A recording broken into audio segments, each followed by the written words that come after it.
ओम शांति। 28 जून 2023। बाबा के महावाक्य। मीठे बच्चे, अब पुण्य आत्मा बनने के लिए परम शिक्षक की शिक्षाओं को धारण करो। पाप कर्मों के खाते को योग द्वारा चुकतो करो। प्रश्न। मोस्ट बिलवड बाप में भी कई बच्चों को कभी कभी संशय उठ जाता है, क्यों और कब? उत्तर। बच्चे जब किसी की बातों में आ जाते, संगदोष में आने से ही संशय उठता है। यहाँ से बाहर गए तो यहाँ की यहाँ रही, ऐसा भूल जाते जो अपनी खुश खैराफत का समाचार भी नहीं देते, क्लास में भी नहीं जाते, मुरली भी नहीं पढ़ते। इसलिए बाबा कहते, बच्चे इस संगदोष से बहुत सावधान रहना, कभी भी किसी की बातों में नहीं आना। गीत। इस पाप की दुनिया से। ओम शांति। अभी परम शिक्षक यह पाठशाला चला रहे हैं। यह तो समझाया गया है कि परम पिता भी है, परम शिक्षक भी है। तुम बाप के बनते हो। इस समय बाप जो तुम्हारी परवरिश करते हैं, वही शिक्षक बन तुम बच्चों को शिक्षा दे रहे हैं। तुम जो इस पाप की दुनिया में रहे हुए हो, फिर तुमको पुण्य आत्माओं की दुनिया में ले जाने की शिक्षा दे रहे हैं। यह है पाप आत्माओं की दुनिया। सबसे जास्ती पाप कराने वाली माया रावण है। सबसे बड़ा पाप है एक दो को पतित बनाना। 21 जन्म के लिए आत्मा को पावन बनाने का पाठ पतित पावन पाप का है। जब ओ गॉड फादर कहते हो तो आंख जरूर ऊपर करते हैं, फिर कह देते हैं परमात्मा सर्वव्यापी है। बाप समझाते हैं, इस माया रावण ने सबको तुच्छ बुद्धि बना दिया है। सब परमात्मा को याद करते हैं क्योंकि जानते हैं यह दुखधाम है। साधु लोग भी समझते हैं यह दुखधाम है, इसलिए साधना करते हैं शांति धाम में जाने की। भारतवासी भी चाहते हैं हम श्री कृष्णपुरी में जाए। सभी से अभी तुम समझते हो हम बाप के साथ बैठे हैं। वह सबसे ऊंच ते ऊंच परमपिता परमात्मा है। फिर सेकंड नंबर में ब्रह्मा है। वह रूहानी पिता, यह जिस्मानी पिता। बाप दादा दोनों इकट्ठे हैं। बाबा कहते हैं यह दुख की दुनिया है ना, बाप आए हैं सुखधाम बनाने। इस समय टीचर के रूप में बैठे हैं, फिर ले जाएंगे साथ में। तो तुम बच्चों को अब लायक बना रहे हैं। सभी को ले तो जरूर जाऊंगा। तुम जानते हो हम आत्माएं निर्वाण धाम में रहती हैं। आत्मा जब शरीर से अलग शांत रहे तो राजाई नहीं कर सकते। राजाई करनी है शरीर के साथ, पहले तो जरूर स्वीट होम जाना पड़े, तो जरूर स्वीट बाबा चाहिए। बाप समझाते हैं, हे भारतवासियों, मेरा जन्म भी भारत में ही होता है। मैं आया ही भारत में हूँ। तुमको यह भी पता नहीं है कि बाप पहले कब आए थे, आकर भारत को बैगर से प्रिंस बनाया था। तुम मेरी जयंती मनाते हो, शिवरात्रि मनाते हो ना, फिर होती है श्री कृष्ण जयंती। जब तक शिव जयंती ना हो तब तक श्री कृष्ण जयंती हो कैसे सकती? स्वर्ग की जयंती और नरक का विनाश होना है। स्वर्ग की जयंती शिव बाबा ही करेंगे, श्री कृष्ण थोड़े करेंगे। श्री कृष्ण की तो तुम महिमा करते हो कि वह वैकुंठ नाथ है। शिव भगवान की बायोग्राफी कहाँ कोई नहीं जानते, अभी तुम जान गए हो। आजकल तो शिव जयंती का कोई मालूम नहीं रहा है। शिव जयंती नाम भी उड़ा दिया है। त्रिमूर्ति के ऊपर भी शिव के बदले त्रिमूर्ति ब्रह्मा कह दिया है। बाप समझाते भी हैं और फिर साथ साथ कहते हैं, बच्चे यह अनादि बना बनाया ड्रामा है। आधा कल्प है भक्ति मार्ग, आधा कल्प है ज्ञान मार्ग, आधा आधा है ना। अब वो लोग सत्युग त्रेता को लाखों वर्ष कह देते हैं और कलयुग की आयु छोटी दिखाते हैं कि फिर आधा आधा कैसे होगा। सत्युग को बहुत लंबा कह देते हैं, कलयुग को 40,000 वर्ष कह देते। आधा आधा तो हुआ नहीं। फिर भक्ति मार्ग कब शुरू हुआ? राम राज्य और रावण राज्य आधा आधा है। कल्प की आयु ही 5,000 वर्ष है। 4 हिस्से का भी महत्व है। जगन्नाथपुरी में चावलों का हंडा बनाते हैं, फिर उनके 4 भाग हो जाते हैं। स्वस्तिका में भी 4 भाग दिखाते हैं, उसमें गणेश निकालते हैं। यह सब है पूजा की सामग्री। बाप कहते हैं अभी तुम्हारे पापों का खाता चुकतू हो, पुण्य का खाता जमा हो रहा है। जितना तुम मुझे याद करेंगे उतना पाप भस्म होंगे, तब तुम पुण्य आत्मा बनेंगे। गंगा स्नान करने जाते हैं पवित्र बनने के लिए, फिर आकर अपवित्र बनते हैं। परंतु यह भी है, और कोई समझा नहीं सकते, बाप फिर भी बाप है। बाकी तो सब भाई भाई हैं। आत्मा के रूप से सब भाई भाई हैं। भाई को भाई से कोई भी प्रकार का वर्षा मिल नहीं सकता। वर्षा मिलता ही है बाप से। बाप एक है, इसमें कंबाइंड है। वह हम आत्माओं का बाप, और यह फिर है मनुष्यों का पिता, प्रजापिता है ना। अभी तुम जानते हो कि हम इस पाप की दुनिया से सुखधाम में जा रहे हैं। श्रीमत से हम श्रेष्ठ अर्थात ब्राह्मण से देवता बनते हैं। वर्ण भी भारत के साथ ही लगते हैं, और धर्मों के साथ वर्ण नहीं लगते हैं। ब्राह्मण वर्ण, फिर देवता वर्ण, फिर क्षत्रिय वर्ण। यह ऑलराउंड हुआ ना। औरों को इन वर्णों में नहीं ला सकते। विराट स्वरूप में भी यह वर्ण दिखाते हैं। ब्राह्मण वर्ण ही ईश्वरीय वर्ण है, जिसमें तुम आकर बाप के बच्चे बनते हो। प्रजापिता ब्रह्मा के बच्चे तुम भी के हो। जैसे क्राइस्ट क्रिश्चियन का जिस्मानी बाप हुआ, रूहानी बाप सभी का एक ही है। वह निराकार बाप आकर साकार शरीर का लोन लेते हैं। श्री कृष्ण की खड़ाऊ आदि रख पूजा करेंगे।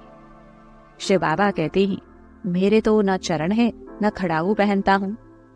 हम माताओं को अपने चरणों पर कैसे झुकाऊंगा। बाप जानते हैं बच्चे बहुत थके हुए हैं। बच्चों का थक आकर मिटाते हैं, इस थकावट से ही दूर कर देते हैं। सत्युग में थकावट की बात ही नहीं रहती। अभी तो माथा टेकते टेकते टिप्पण दड़ी गड़ी किसाते टिप्पण ही खाली कर दी है। Waste of time, waste of money. बाप कहते हैं, हमने तुम बच्चों को बहुत धनवान बनाया था, अब फिर बना रहा हूँ। यह एक एक वर्जन लाखों रुपयों की मिल्कियत है। भारत कितना कंगाल बना है। इतना इंसॉल्वेंट कभी कोई होता नहीं। प्रजा साहूकार है। गवर्नमेंट लोन लेती रहती है, किस्म किस्म की तरकीब निकालते हैं लोन लेने की। भारत की गवर्नमेंट बेचारी सब भूल गई है। जो खुद मालिक थे वही पूज्य से पुजारी बन गए हैं। अब समझते हैं बरोबर हम सो देवी देवता थे, विश्व के मालिक थे। हम सो इस समय ईश्वरीय संतान ब्राह्मण कुलभूषण है। फिर हम सो देवता वर्ण में आएंगे, फिर क्षत्रिय वैश्य शूद्र वर्ण में आएंगे, फिर ब्राह्मण बनेंगे। यह हमसो का अर्थ तुम समझते हो। वह फिर कहते, हम आत्मा सो परमात्मा। बेड़ा ही गर्क कर दिया है। मनुष्यों को यह भी पता नहीं कि स्वर्ग कहाँ है। कहते हैं स्वर्गवासी हुआ अथवा ज्योति ज्योत समाया। आत्मा को भी मॉर्टल बना देते हैं। बुद्धो बुद्धि है ना। यह भी ड्रामा बना बनाया है। यह लड़ाई शुरू हो जाएगी, फिर बहुत त्राही त्राही करना पड़ेगा। यह सीन भी ब्राह्मण बच्चे ही देखेंगे। सो भी जो पक्के सर्विसेबल बच्चे होंगे। साक्षात्कार भी पहाड़ी से होता है। तुमने नाटक देखा होगा कैसे विनाश होता है। आग लग रही है, मूसलधार बरसात पड़ रही है, अनाज नहीं मिलता। कहते हैं शंकर के आंख खोलने से विनाश हो जाता है। यह तो गायन है, इसमें आंख खोलने की तो कोई बात ही नहीं। यह तो ड्रामा की भावी है। बाप आकर नई दुनिया बनाते हैं। अब दुनिया बदल रही है। तुम नई दुनिया के लिए पुरुषार्थ कर रहे हो, फिर भी माया कितनी दुस्तर है। ऐसे बाप के बनकर फिर छोड़ देते हैं, जाकर बदनामी करते हैं। बड़े अच्छे अच्छे बच्चे थे, आज है नहीं। बिलावट बाप या बिलावट पति होता है तो हफ्ते हफ्ते पत्र जरूर लिखते हैं। बच्चा बाप को पत्र लिखते हैं खुश खैराफत का। यहाँ से जाते हैं तो माया एकदम नाक से पकड़ लेती है। धनवान है तो माया बड़ा जोर से थप्पड़ मारती है। गरीब को इतना नहीं। बाबा नाम नहीं लेते हैं। बाप दादा पास आए, कितनी सेवा की, कोई ने कुछ बोला, संशय आया, खलास। न चिट्ठी न क्लास में जाना, खत्म हो जाते हैं। जैसे गर्भ में बच्चे को सजा मिलती है। कहते हैं फिर हम जेल बर्ड नहीं बनेंगे, हमको बाहर निकालो। फिर बाहर आने से संगदोष में आ जाते हैं, वहां के वहां रहे। वैसे ही यहाँ घर से बाहर गए, खलास। यहाँ की यहाँ रही, यहाँ तो बड़ा मजा आता है। यहाँ तो कोई मित्र संबंधी आदि है नहीं। शूद्र कुल में गए और माया घसीट लेती है। माया तुम बड़ी जबरदस्त हो, जो तुम मेरे को याद करना भुला देती हो। ज्ञान भी भूल जाते हैं। अभी वही बाप टीचर बनकर पढ़ा रहे हैं। मनुष्य भगवान को ही धर्मराज समझते हैं। कहते हैं भगवान ही सुख दुख देते हैं, दुख मना सजा। बाप कहते हैं मैं दुख नहीं देता हूँ। एक तो रावण तुमको दुख देते हैं, दूसरा फिर गर्भ जेल में धर्मराज तुमको सजा देते हैं। जो पाप किए हैं उनका साक्षात्कार करा देते हैं। सतयुग में तो गर्भ महल होता है, अथवा क्षीर सागर कहो।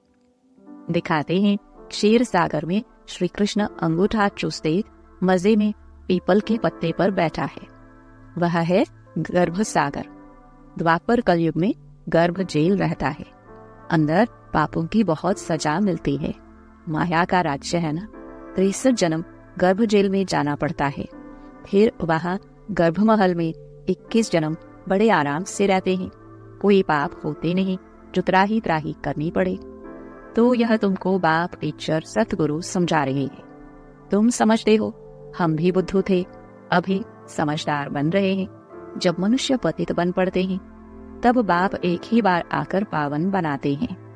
अभी तुम बच्चे स्वदर्शन चक्रधारी बने हो। वह चक्र का अर्थ थोड़े ही जानते हैं। समझते हैं पांडवों कौरवों की लड़ाई चली तो श्री कृष्ण ने यह चक्र फिराया विनाश के लिए, आदि आदि बहुत ही दंत कथाएं लिख दी हैं। ऐसे है नहीं, हमको भी सृष्टि चक्र के आदि मध्य अंत का नॉलेज मिला है। स्वदर्शन चक्रधारी बनने से फिर चक्रवर्ती महाराजा महारानी बनते हैं। सारे विश्व के मालिक बनते हैं। प्रजा भी मालिक ठहरी ना। अभी प्रजा भी कहेगी हम भारत के मालिक हैं, यथा राजा रानी तथा प्रजा। परंतु राजा और प्रजा में फर्क तो है ना। वह अभी ही सारा पढ़ाई से पता पड़ता है। अच्छा, पतित से पावन बनाने वाले मात पिता बाप दादा का, पतित से पावन बनने वाले बच्चों को याद प्यार और गुड मॉर्निंग। रूहानी बाप के रूहानी बच्चों प्रति नमस्ते। धारणा के लिए मुख्य सार। पहला, स्वीट होम में जाने के लिए बहुत बहुत स्वीट बनना है। कभी भी संगदोष में आकर बाप को भूलना नहीं है। संशय नहीं उठाना है। दूसरा, अंतिम विनाश की सीन देखने के लिए पक्का ब्राह्मण सर्विसेबल बनना है। बाप का बनकर बाप की बदनामी नहीं करानी है। वरदान। दिव्य बुद्धि और रूहानी दृष्टि के वरदान द्वारा नंबर 1 लेने वाले श्रेष्ठ पुरुषार्थी भव। हर एक ब्राह्मण बच्चे को दिव्य बुद्धि और रूहानी दृष्टि का वरदान जन्म से ही प्राप्त होता है। यह वरदान ही ब्राह्मण जीवन का फाउंडेशन है। इन्हीं दोनों बातों के आधार पर संगम युगी पुरुषार्थियों का नंबर बनता है। इन्हें हर संकल्प, बोल और कर्म में जो जितना यूज करता है उतना ही नंबर आगे लेता है। रूहानी दृष्टि से वृत्ति और कृति स्वतः बदल जाती है। दिव्य बुद्धि द्वारा यथार्थ निर्णय करने से स्वयं सेवा संबंध संपर्क यथार्थ शक्तिशाली बन जाता है। स्लोगन। फीचर्स में रूहानियत की झलक तब आएगी जब संकल्प, बोल और कर्म में पवित्रता की धारणा होगी। ओम शांति।